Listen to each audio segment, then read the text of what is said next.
이게 뭐 처음에는 한 개, 두 개 별거 아닌 것 같지만 그 비율이 뭐 5%, 10%만 돼도 막대한 영향을 미치게 되는 거거든요. 의료 광고 시장이 마찬가지지 않았습니까? 그러니까 이제 그런 식의 전략들이 아마 지금 작동될 거기 때문에 저희가 정신 바짝 차리고 저는 봐야 된다.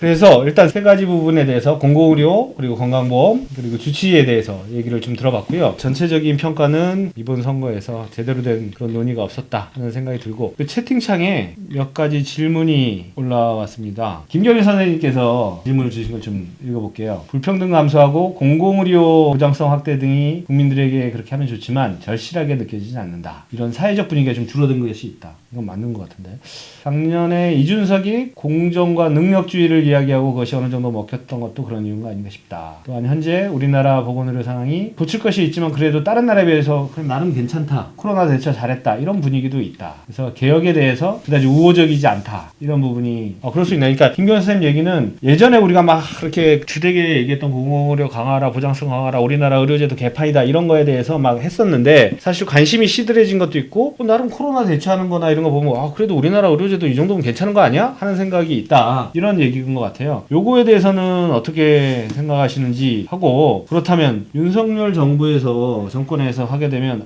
또 이렇게 생각할 거 아니야, 또 그냥 가만히 있다가 정권 바뀌었다가 괜히 윤석열한테 시비 건 거 아니야? 또 이럴 수도 있잖아요. 그러니까 이런 거에 대해서는 어떻게 생각하시는지. 일단 후자부터 이야기를 하면은 윤석열 정부의 보건의료 어떤 정책은 아까 제가 계속 말씀드렸지만은 기획재정부 쪽의 경제관료 주도에 완전히 이제 종속될 가능성이 지금은 너무나도 크고요. 사실 이제 부차적으로 바뀔 것이고, 다른 사회복지 영역도 마찬가지고 연금도 마찬가지일 겁니다. 그러니까 전부 어떻게 하면은 비용을 절감하고 경제 관료들이 사회의 어떤 전반적인 보장에 들어가는 이 금액들을 본인들이 이제 운영하는 어떤 자산처럼 사고하는 통화주의적 관점이 이제 훨씬 더 관철이 될 텐데, 그 상황 속에서 이제 문제는 공급과 관련해서는 철저하게 시장을 이제 추구할 거거든요. 돌봄도 마찬가지고. 그렇기 때문에 이제 초반부터 여기에 대해서 대응을 하지 않으면 이 부분이 당연시 되는 어떤 국면으로 쭉 들어오게 되면 상당히 사회적으로나 우리 주변의 삶의 어떤 질이 떨어지게 될 거다라고 저는 생각하고, 그런 측면에서는 윤석열 정부의 어떤 정책 방향이 당연히 문재인 정부의 정책 방향과는 다를 거라는 점에 대해서는 저희가 확실하게 인지를 해야 될 거라고 봅니다. 다르다고. 문재인 정부는 기본적으로 저희가 생각하는 수준의 어떤 개혁을 이루거나 의료 보장을 하진 않았지만, 그 주변에 있는 참모들이나 관료들이 기재부와랑 싸워서 이겨내지는 못하더라도 상당수의 정권에 있는 사람들이 그래도 케인주의적 사고를 갖고 국가가 그래도 최소한도 사회보장 이 정도는 해야지, 그리고 뭐 빚을 져서라도 가계빚을 줄여야지, 이런 사람들이 있었다면 이제 윤석열 정부에는 그런 게 일체 없을 거라는 거고요. 그렇게 되면 내부의 어떤 갈등 자체가 없이 이게 그냥 저희 시민사회 혹은 노동자 민중들에게 그냥 그대로 투영이 될 거거든요. 그러면 이제 그 당시에 이름은 어떻게 붙을지 모르지만 사실은 연성의료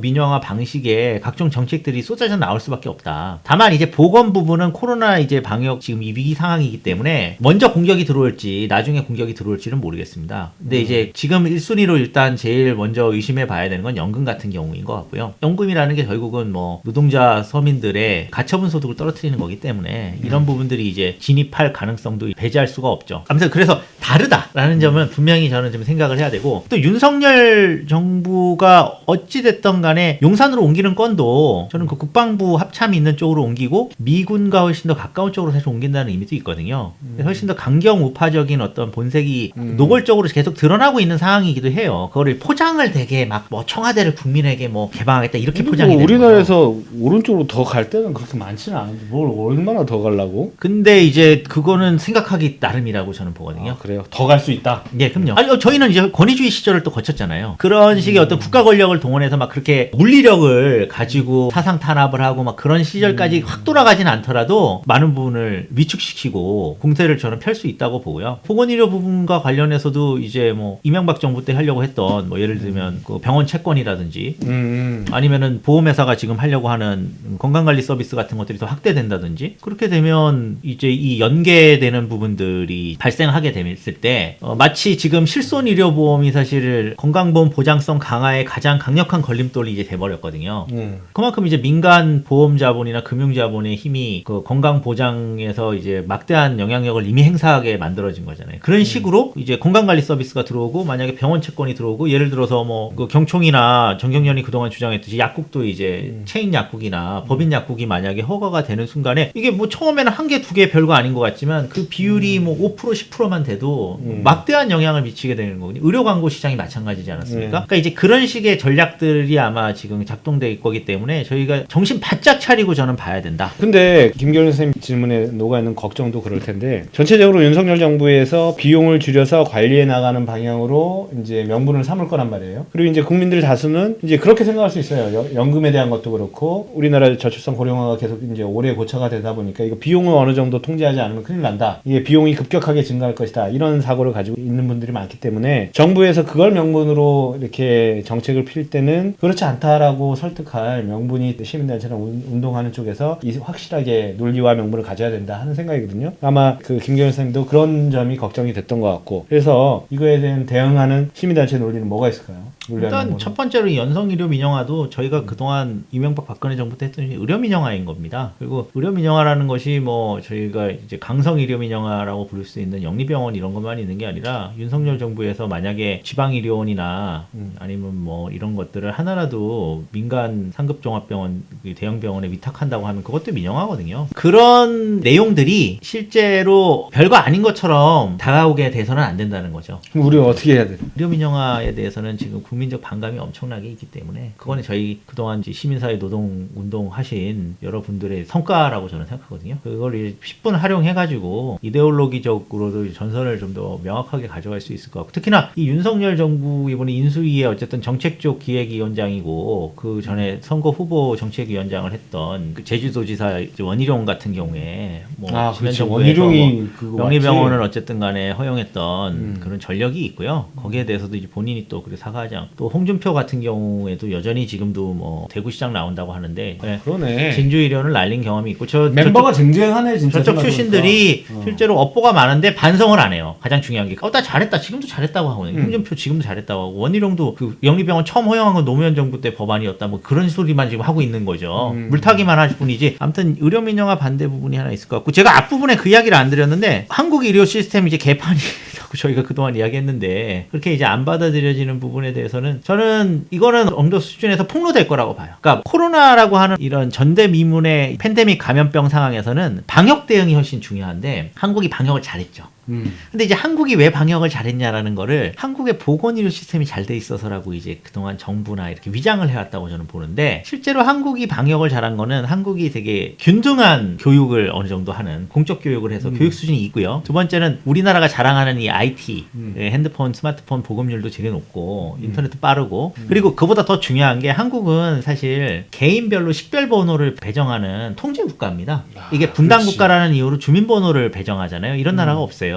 개인 통제가 사실 중국 수준에 근접하거든요. 중국만 해도 농민공이나 이런 사람들은 어디로 튀었는지 알 수가 없는데 우리는 나라도 작아가지고 그러니까 나라 작지 개인 식별번호 있지 핸드폰 다 가지고 있지 그리고 사람들이 웬만한 말 다 이해하고 똑똑하지. 대신에 이제 장점이 이제 뭐 저희가 치안 유지도 잘 되고 그러긴 하죠. 뭐 저희가 뭐 총기 소유하는 것도 아니고. 그게 방역에는 긍정적으로 쓰였네. 그게 보건의료 서비스랑 아무 관련이 없어요. 왜냐면 보건소에서 맨날 사람들 지금 번아웃 돼가지고 날아가고 그래도 영국이나 이런 나라에서도 제일 처음에 한국에 와서 궁금해하는 게 아니 여기는 마스크 어떻게 잘 써요? 저희 마스크 다 쓰고 다녔잖아요. 그렇지. 마스크 쓰지 말자 지금 선언하거나 칼럼 쓴 사람 아무도 없잖아요. 방역 대응이 잘 된 부분을 폄훼할 생각도 없고 한국이 방역 잘했다는 건 인정하는 건데 근데 그게 잘 구축된 의료 체계 덕분이라기보다 전혀 아니라는 다른 거죠. 요소들이 있다. 그리고 이제 그 취약점은 저희가 이제 몇 번의 파고를 겪을 때마다 다 겪었지 않습니까? 그렇죠. 불과 작년에 저희 11월 12월에 확진자 뭐 4,000명 5,000명만 나와도 유럽 국가들에 비해서 훨씬 더 의료 자원이 취약해가지고 뭐 중환자실 포화되고 뭐, 예? 뭐 난리 나고 막 그랬지 않습니까? 그리고 이제 저희 그 대구 경북 지역에서도 그 방역이 잘 돼가지고 그때 신천지발 이것도 뭐 신천지발이라고 하는 게 좀 미안하긴 하지만 어쨌든 그 당시에 그게 잘 해결이 됐다고 하지만 당시에 백서들이나 이게 다 나와 있거든요. 그럼 읽어보시면 당시 사망한 사람들 중에 70%가 인공호흡기도 못 썼대요.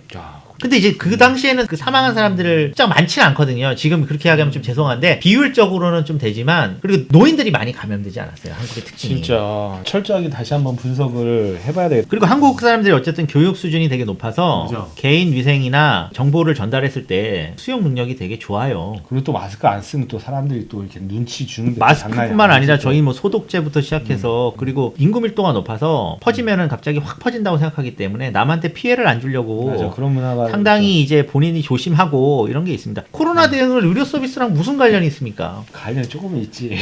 맞죠. 저는 사실 그 서울대 의료관리학교실에서 인구 보정했을 때 치명률 계산했을 때에 저희가 절대로 유럽 국가들 인구 그 의료 붕괴 났던 나라들에 비해서 그렇게 성적이 좋지 않습니다. 그리고 또 우리는 2015년에 말도 안 되는 메르스를 한번 겪어가지고 병원들이 거꾸로 병원 내 어떤 방역 시스템 이런 게 한번 좀 개선이 된 바가 있어요. 기회가 있었네. 예, 뭐 이런 여러 가지 우연찮은 기회들과 기본적인 사회의 어떤 분위기, 정책적으로 쌓여져 온 것들의 이득을 본 거죠. 보건 서비스 때문은 아니라고 저는 절대 생각합니다. 예. 네, 그런 쌓여 있는 것까지가 보건이지. 건강 인프라고. 뭐 그렇게도 말씀드릴 수는 있겠는데요. 자, 예. 그거는 그렇고 이제 이 시간이 많이 돼서 우리 또 유재인 정책연구회 회장님께서 질문을 남기셨어요. 윤희엽 공공의료위원장으로서 이제 예전에 이명박근혜 정권에서 있었던 내용들이 되풀이 될 거라고 이렇게 보시는데 앞으로 공공의료에 대한 방향성이나 대응 방안 그리고 지방선거에서 실천 방향 이런 것들이 있으신지 하고 질문을 했습니다. 아, 예, 감사합니다. 제가 오늘 좀 너무 비관적인 이야기만 많이 드린 것 같아서 그랬는데 우리 유재인 교수님께서 그나마 제가 긍정적인 이야기를 할 수 있는 틈을 좀 주셨는데 윤석열 후보가 기본적으로 이제 반공공화 정책, 그러니까 시장 의존성의 정책 방향을 갖고 있어도 지방선거에서는 지역의 지방정부 들어서는 곳들은 지금 현재로는 공공병원 같은 경우는 약간 토건 사업으로서의 어떤 유용성 같은 것들 그리고 이제 대중적인 지금 지지도가 되게 높거든요. 공공의료 확충에 대한 어떤 여론조사에 보면 8, 90%까지 나오는 정도로. 근데 그걸 반대할 이유는 없어. 지역 예. 주민 입장에서는 큰 병원이 들어서는 건데. 그렇죠. 그래서 이제 그거를 이제 포장을 해서 제가 아까 말씀드린 거는 지방의료원을 건립하고 사실은 뭐 예를 들면 제2인천의료원을 건립하고 그거를 길병원에 위탁한다 이런 식이 될까봐 걱정하는 거지. 그러니까. 제2인천의료원을 건립할 가능성은 공약에 들어가고 있을 거라고 봐요. 그럼 권리까지 하게 놔두고 위탁할 때 딱 막는 거죠. 그래도 이제 그쵸. 그래서 저희 이야기는 인프라가 더 들어서는 것만으로도 의미가 있고 그걸 통해서 저희가 이제 어느 정도의 공공적인 의료 공급 시스템을 더 가져갈 수 있는 부분이 있기 때문에 뭐 그래서 그런 부분들은 지방선거 때 좀 더 뚫어낼 수 있는 부분이 있고 또 하나는 문재인 정부 때부터 이제 공공병원 설립이 잘 안 되는 이유가 이제 예비타당성 조사 때문이었는데 예비타당성 조사 면제 건이 상당히 여러 부분에서 이제 뚫리고 있거든요. 그리고 이제 그거를 또 국민의힘 지방선거에 나온 후보자가 됐던 민주당 후보자가 됐던 유력 후보자들이 또 같이 또 그거를 또 공약에 넣고 예비타당성 면제시켜주겠다 내가 되면 막 이렇게 나오면서 할 것 같아서 여기서 어쨌든 간에 좀 더 점수를 저희가 딸 수 있는 방법이 있을 것 같고요. 맞아. 근데 예타 관련해서는 이번 지방선거가 끝나고 나면 또 어떻게 바뀔지 모르는데 이 지방선거 전에 예타 관련된 법안들은 빨리빨리 통과시켜가지고 그렇게 애쓰는 게 효과적일 것 같은데. 그러니까 법안이 이제 뭐 공공병원은 예비타당성 전면 다 면제되는 쪽으로 가면 좋긴 하겠는데요. 기획재정부가 그거를 좌시할 것 같지는 않고 지금 이제 대전 같은 경우에는 예비타당성 사실상 면제됐잖아요. 그러니까 하나씩 아마 이렇게 선별적으로 아마 해줄 것처럼 보이기는 합니다. 아무튼 예비타당성 조사건이 이제 그래도 하나 두 개라도 이렇게 면제돼서 진입을 하면 그것도 이제 저희 입장에서는 저렇게 지역에 공공병원이 아예 없는 곳은 예비타당성 면제했는데 뭐 공공병원이 두세 개 있는 곳에 더 짓겠다는 거를 당신들이 하는 건 모르겠지만 이렇게 이제 나갈 수 있는 부분이 하나 있어서 그 부분은 이제 예비타당성 조사건이 있을 것 같고요. 그리고 공공의료와 관련해서는 어찌됐든 간에 코로나를 겪었기 때문에 대중적으로는 좀 많이 공감이 많이 올라간 상황입니다. 뭐 기억을 하시는데 2013년에 이제 홍준표가 진주의료원을 폐원했을 때는 지역의 어떤 사안이면서 공공의료기관을 폐원까지 해 이런 정도의 대중정서였지 우리 지역에도 공공의료기관 만들어 이런 식의 분위기는 아니었는데요. 지금은 어찌됐든 연락이 계속 저희 이제 좋은 공공병원 만들기 운동본부나 아니면 지역에 공공병원 만들기 운동연대나 이런 데도 보면 뭐 지역에 어떤 요구들이 있으면 공공병원 만드는 거 어떤 식으로 하면 되는지 문의하는 사람들이 꽤 많이 있고 또 수도권에도 공공병원이 또 이제 없는 지역들이 지역들이 좀 있거든요. 도농 지역이라고 불리는 곳들, 그런 곳들에 좀 계획들이 있을 수 있을 것 같습니다. 그래서 거기서 이제 구체적인 좀 풀뿌리 운동으로서의 공공병원 설립이 이제 앞으로는 좀 저희의 전략이 돼야 되지 않을까, 이렇게 이제 생각을 할 수 있을 것 같습니다. 예, 오늘 어쨌든 1시간 넘게 우리 조영준 위원장께서 친절히 대담과 질문에 답을 해주셨습니다. 마지막으로 시청하시는 분들께 마지막으로 한 말씀 해주시죠. 제가 뭐 어쨌든 이렇게 초대해 주셔서 너무 감사하고요. 구강보건이 되게 중요하다고 저는 정말 생각하는 사람입니다. 그리고 이제 왜 그러냐면, 그건 뭐 건치 선생님들이 더 많이 아시겠지만은, 사람의 기본적인 이제 의식주에서 가장 중요한 이 먹는 부분을 가지고 이제 우리가 의료적 서비스에서는 가장 중요하게 사실 이건 해결하는 그런 과정이라고 생각을 하고, 그게 이제 다른 부분의 모든 것들을 다 삶의 질을 연결을 하기 때문에 어릴 때부터 잘 관리해서 노년의 삶까지 구강보건 잘 책임지는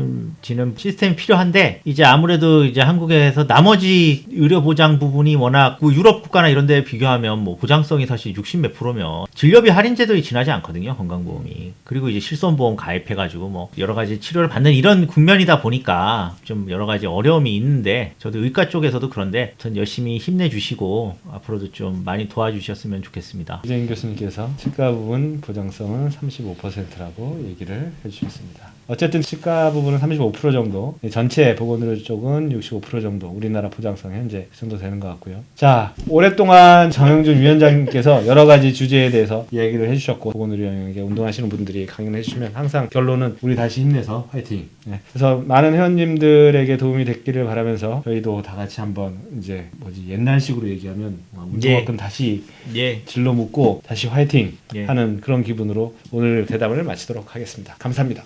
감사합니다.